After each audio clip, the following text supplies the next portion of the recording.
जिनसे ऊंचा उठना चाहते हैं उनकी 100% सहायता करते हैं।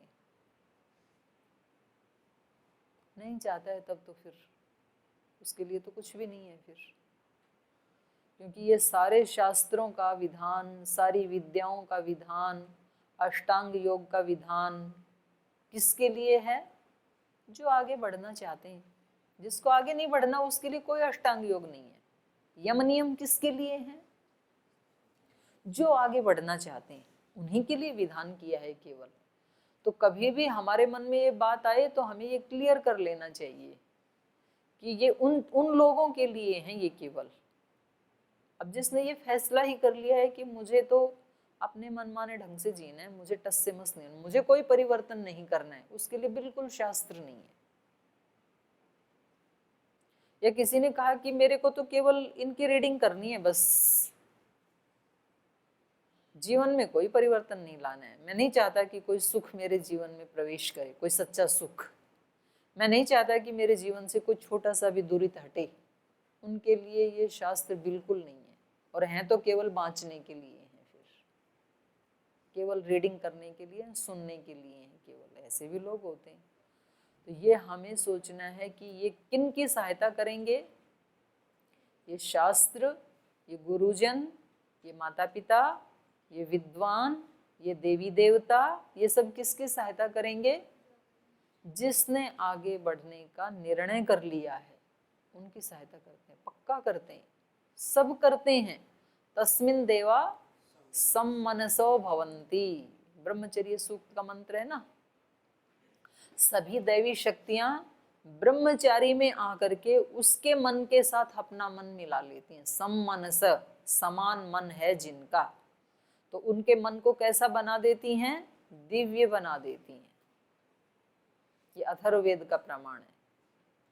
ऋग्वेद का प्रमाण, यम कामये तम तम उग्रम कृणोमि तम ब्रह्माणम तम ऋषिम तम सुमेधाम।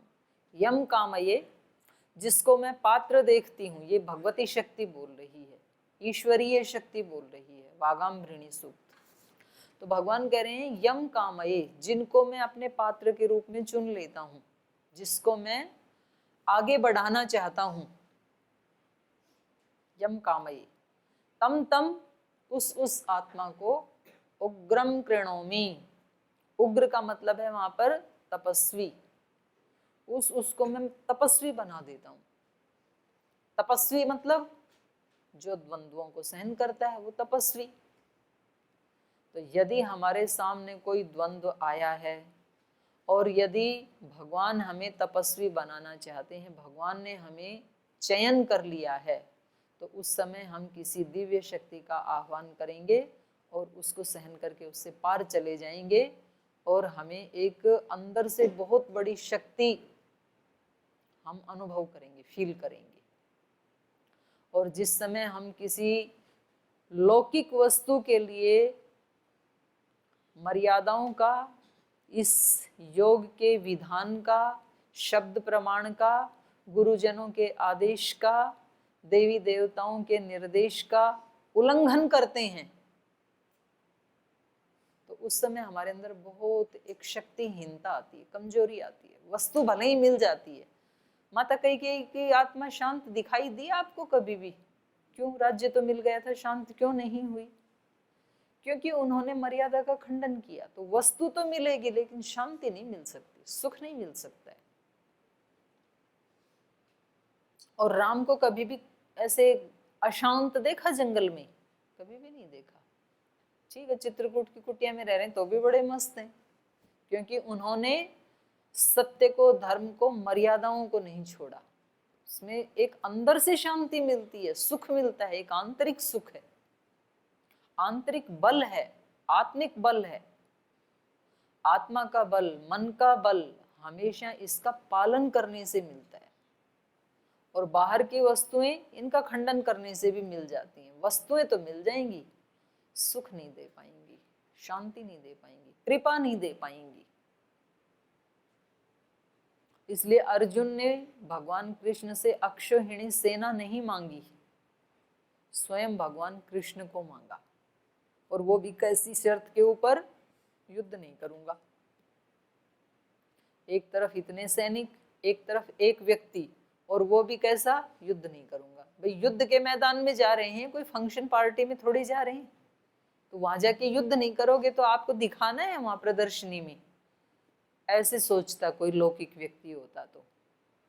ऐसा ही सोचा दुर्योधन ने सोचा कि इन्होंने पहले अर्जुन को देख लिया और पहला चांस भी मांगने के लिए अर्जुन को दे रहे हैं, और मैं तो आया था यहाँ सेना मांगने के लिए।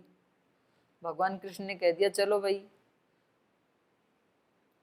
इनके ऊपर मेरी पहली दृष्टि पड़ी तो इसलिए मैं इनको पहला चांस देता हूँ, वैसे उम्र में भी ये छोटे हैं। तो दुर्योधन ने कहा ये तो बड़ा अन्याय है, मैं पहले आके बैठा था आपके पास मांगने के लिए।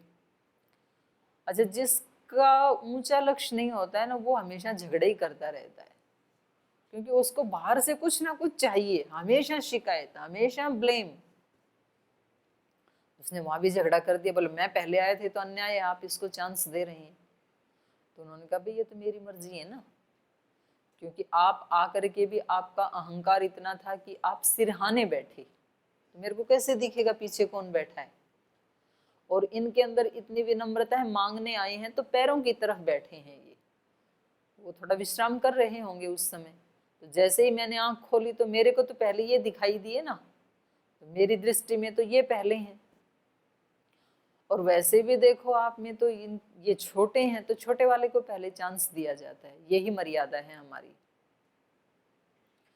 तो उन्होंने सोचा कि ये तो सत्यानाश हो गया, क्योंकि युद्ध के लिए आए हैं, और अगर इसने अक्षौहिणी सेना मांग ली, कृष्ण भगवान ने कहा देखो दोनों को दूंगा, दोनों मांगने आए हो ना, एक तरफ है अक्षौहिणी सेना, एक तरफ हूं मैं अकेला, और वो भी युद्ध नहीं करूंगा, मेरी प्रतिज्ञा है।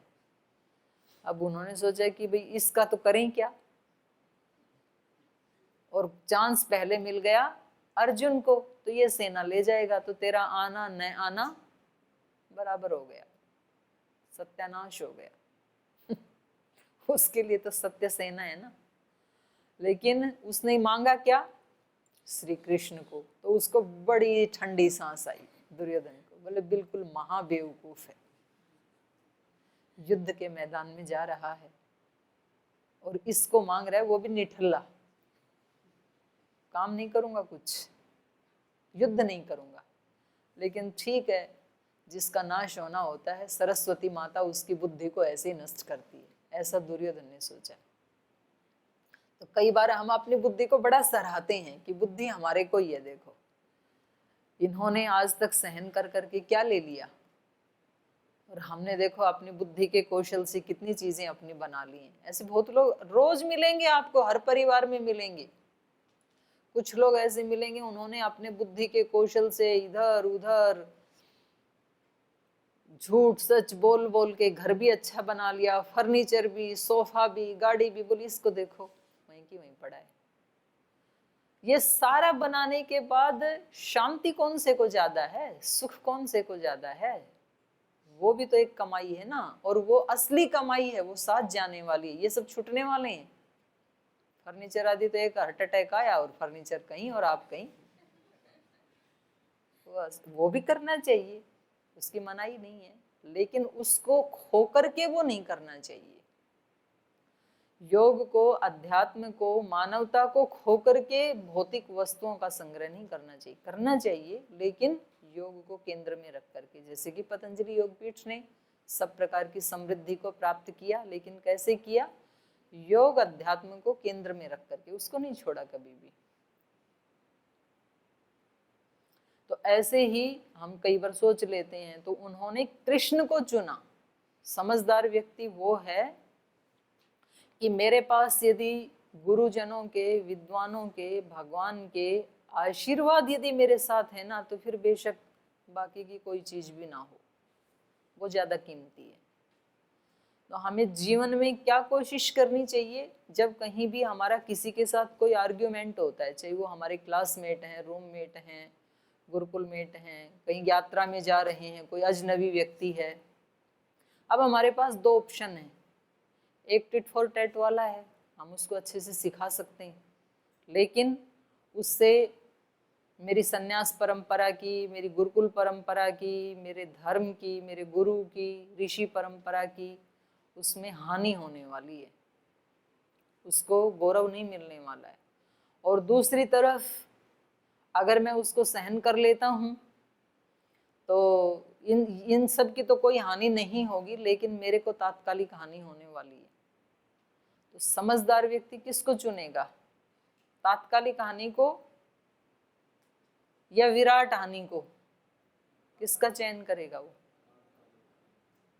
वो कहेगा तात्कालिक हानि बेशक हो जाए कोई बात नहीं है, लेकिन मेरे को इसकी हानि नहीं होने दें। जैसे कि श्री राम ने चुना, श्री राम ने कहा राज्य आए जाए उससे कोई दिक्कत नहीं है। भरत में और मेरे में क्या अंतर है? वैसे भी मैं राज्य करूंगा तो मैं अकेला तो भोग करूंगा नहीं, उसका सारे भाइयों को ही करना ही है, इससे कोई फर्क नहीं पड़ता है। लेकिन सत्य बचे, और वो उनको पीढ़ी दर पीढ़ी सिखाया जा रहा था। ऐसा नहीं है कि श्री राम को अचानक ये आइडिया आ गया कोई दिमाग में। रोज के जो संस्कार होते हैं ना, वो ठीक टाइम पे काम आते हैं भाई, पुस्तक बांची हुई काम नहीं आती है। तो उनके कुल खानदान में महाराजा हरिश्चंद्र ने यही किया, सत्य की रक्षा के लिए राज्य को, पत्नी को, पुत्र को, सबको उसने एक साइड कर दिया, लेकिन सत्य को नहीं छोड़ा। संस्कार तो बनते ही अपने पूर्वजों पे गौरव होता है ना हमें, वे हमारे कुल खानदान की ये मर्यादा है। इसी मर्यादा को ध्यान में रखते हुए दशरथ ने भी वही किया। एक क्षण भी राम को अपने से अलग नहीं होने देना चाहते हैं। इतनी मुश्किल से तो गुरुकुल से पढ़ के अभी आए हैं, बचपन में तो विश्वामित्र ले गए उनको न चाहते हुए भी, और अब वो उनका ऐसा है कि श्री राम यदि चले गए तो मेरे प्राण ही चले गए, और चले ही गए। और उनको पता भी था राम के बिना जिंदा नहीं रह सकता हूं मैं। तो एक तरफ मेरा जीवन, मेरे प्राण और मेरा राम, और दूसरी तरफ इसको दिया हुआ सत्य वचन, तो रक्षा किसकी करूं? तो उन्होंने अपने जीवन की परवाह नहीं की।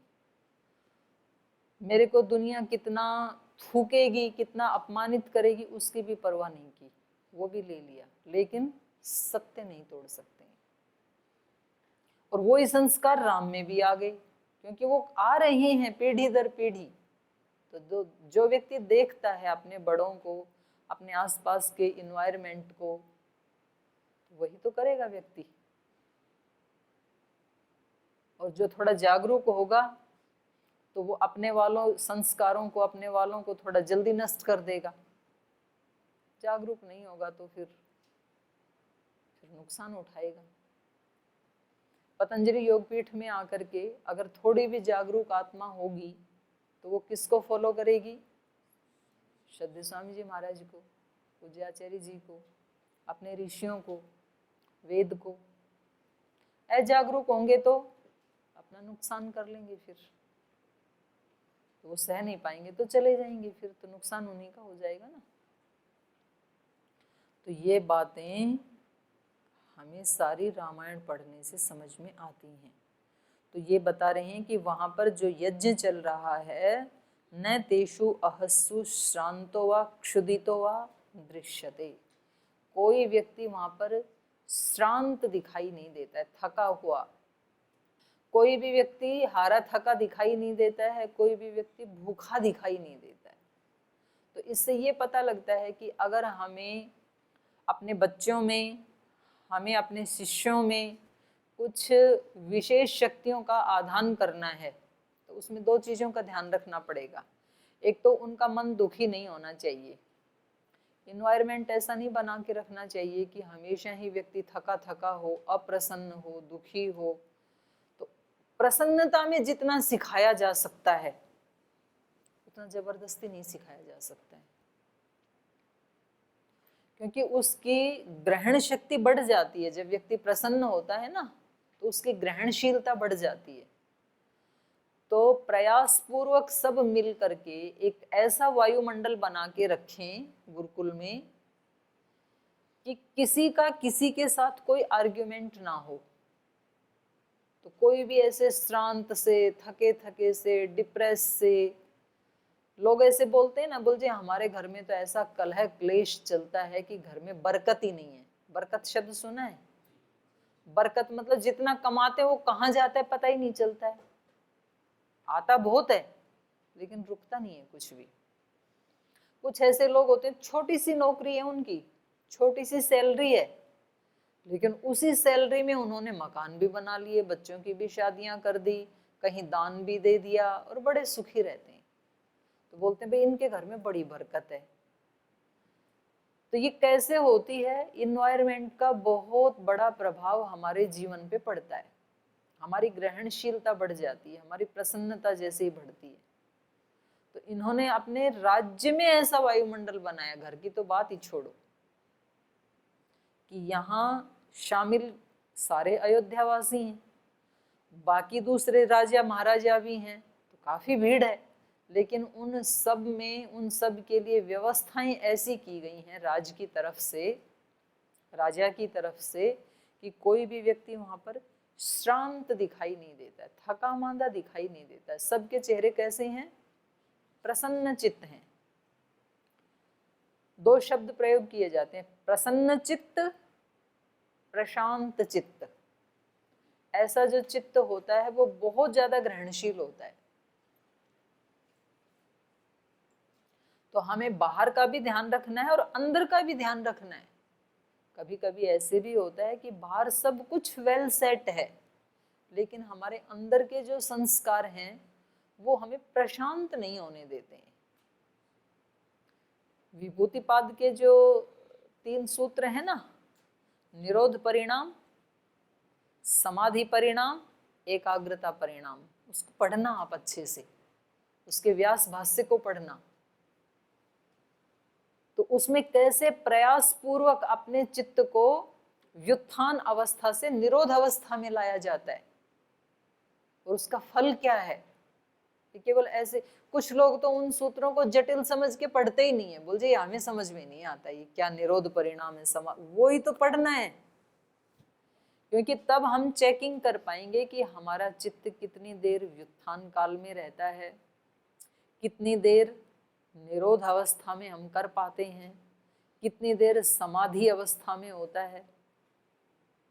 समाधि मतलब योग समाधि की बात कर रही हूं मैं। समाधि तो चित्त की 5 भूमियों में लग जाती है, मालूम है आपको।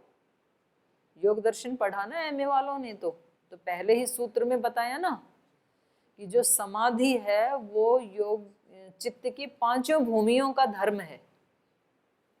दूसरी ही लाइन में बताया है व्यास भाष्य में। 5 भूमियां है ना चित्त की, मूढ़, क्षिप्त, विक्षिप्त, एकाग्र, निरुद्ध। तो क्षिप्त भूमि, क्षिप्त चित्त की जो भूमि है उसमें भी समाधि लग जाती है, मूढ़ में भी लग जाती है, विक्षिप्त में भी लग जाती है, और एकाग्र और निरुद्ध में तो लगती है। समाधि धर्म जो है वो चित्त की सभी भूमियों का है, लेकिन उस समाधि को योग समाधि, योग के अंदर केवल 2 को ही गिना जाता है। चित्त की एकाग्र भूमि में जो समाधि लगती है वो योग की श्रेणी में आती है, और निरुद्ध अवस्था में जो समाधि लगती है वो योग की श्रेणी में आती है। बाकी के 3 योग की श्रेणी में नहीं आएंगी। एक व्यक्ति क्रोध में इतना पागल हो रखा है कि उसको बिल्कुल होश नहीं है, अपने स्वरूप का भी होश नहीं है कि मैं किस संस्था में हूँ, किस गुरु का शिष्य हूँ, किस कुल खानदान का बालक हूँ, मेरा ऐसे करने से परिणाम क्या होगा, लोग क्या कहें, कुछ भी नहीं पता उसको उस समय, जब वो बहुत ज्यादा मतलब पराकाष्ठा में है क्रोध की। वस्तुओं को जो उसने बड़े प्रेम से लाके अपने घर में रखी थी ना, उनको उठा उठा के तोड़ देता है, फेंक देता है। इतनी प्रीति से लाया था, कहीं यूके से, कहीं लंदन से, कहीं ऑस्ट्रेलिया से, कहाँ से लाया था, लेकिन अब उसको नहीं पता है कुछ भी। ये कैसी समाधि है? ये मूढ़ अवस्था की समाधि है। चित्त कैसा है इस समय? मूढ़ अवस्था में, और उसमें समाधि लगी हुई। समाधि मतलब क्या? तत्रैव अर्थमात्र निर्भास स्वरूप शून्यमिव समाधि। अपना स्वरूप कैसा हो गया? शून्य इव, जैसे अपने स्वरूप का पता ही नहीं है कि मैं क्या हूं, कौन हूं, क्या होना है। और वहां पर ही क्या हो गया? धारणा, ध्यान, समाधि तीनों वहीं लग गई। मतलब वही वही दिखाई दे रहा है उसको, वही चीज, इसलिए गुस्सा कर रहा है। एकदम समाधि में लीन है वो, ठीक है। लेकिन वो समाधि कौन सी है?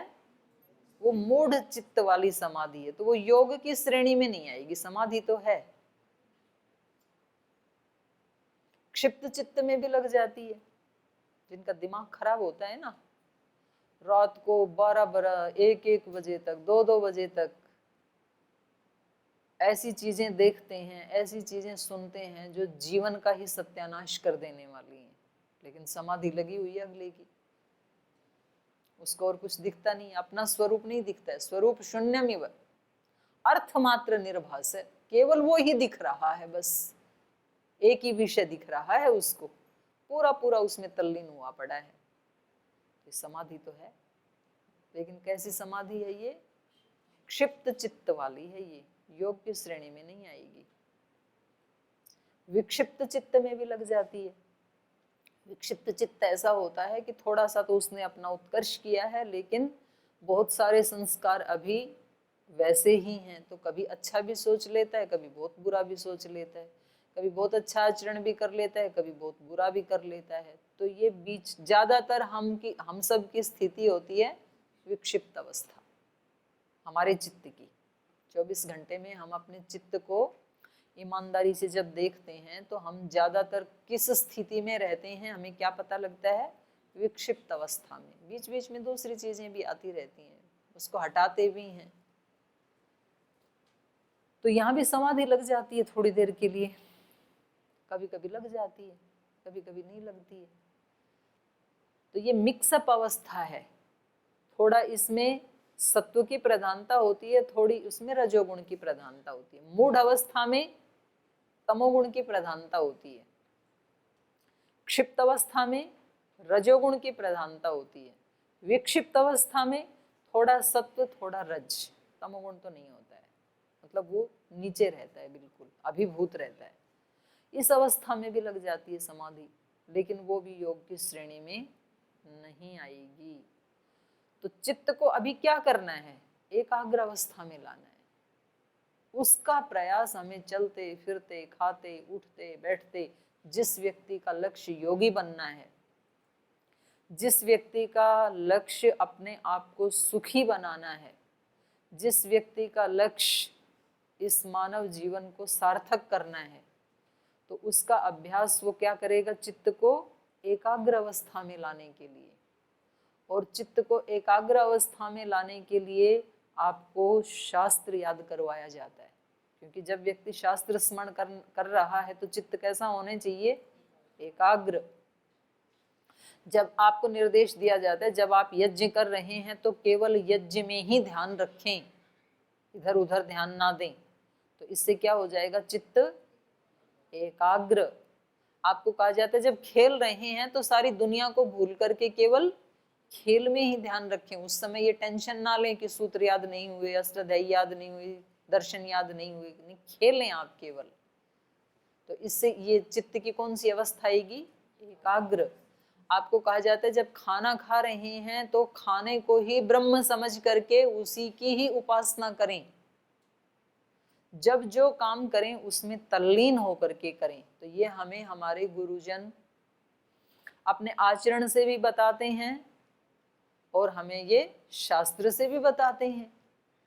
तो अब आप बताओ, आपकी जो सारी दिनचर्या बनाई गई है तो वो सारी की सारी ऐसी है जिसमें एकाग्रता का अभ्यास करवाया जा रहा है।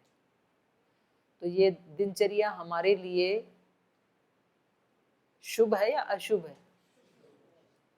व्यक्तिगत जीवन के लिए शुभ है भाई।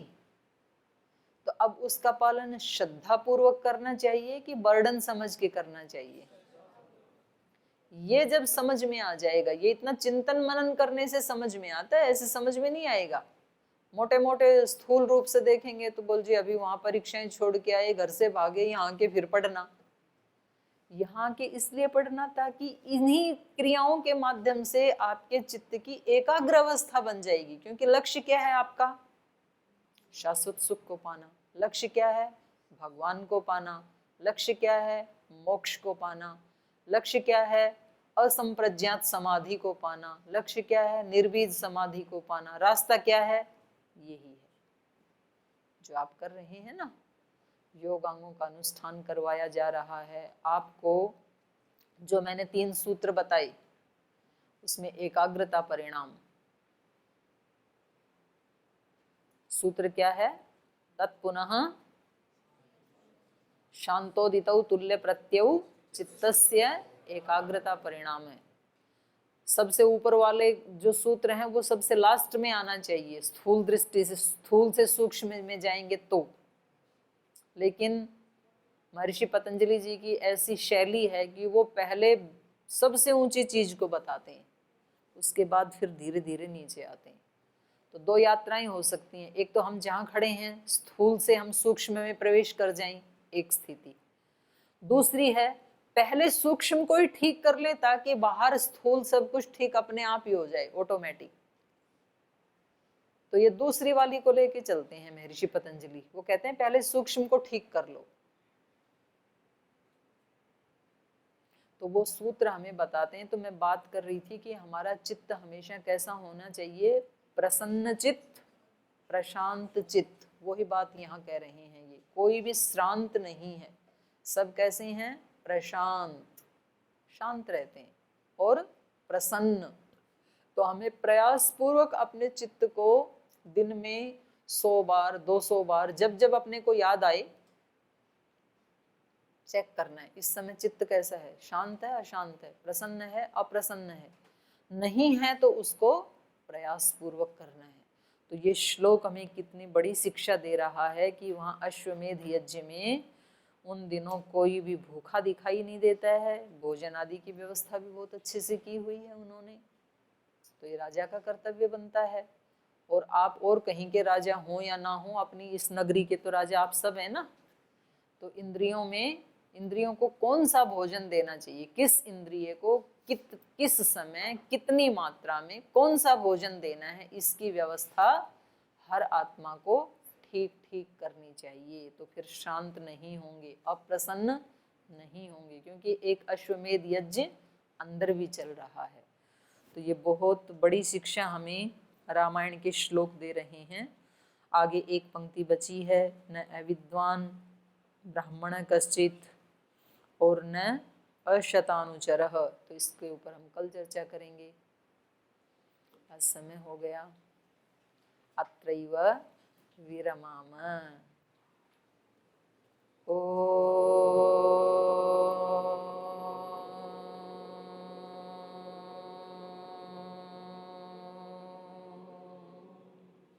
शांति शांति शांति। श्री गुरुभ्यो नमः। हरि के नाते से सब नाते, इससे सभी सुहाते। हरि के नाते से सब नाते, इससे सभी सुहाते। किससे वैर करेंगे प्यारे, विविध रूप धर आते। किससे वैर करेंगे प्यारे, विविध रूप धर आते। स्वार्थ बिना जो सबकी सेवा करते नहीं अघाते। स्वार्थ बिना जो सबकी सेवा करते नहीं अघाते। पर दुख दुखी सुखी पर सुख में वो जन हरि को भाते। पर दुख दुखी सुखी पर सुख में, वो जन हरि को भाते। हरि के नाते से सब नाते, इससे सभी सुहाते। किससे वैर करेंगे प्यारे, विविध रूप धर आते। विविध रूप धर आते। विविध रूप धर आते। श्री गुरुभ्यो नमः।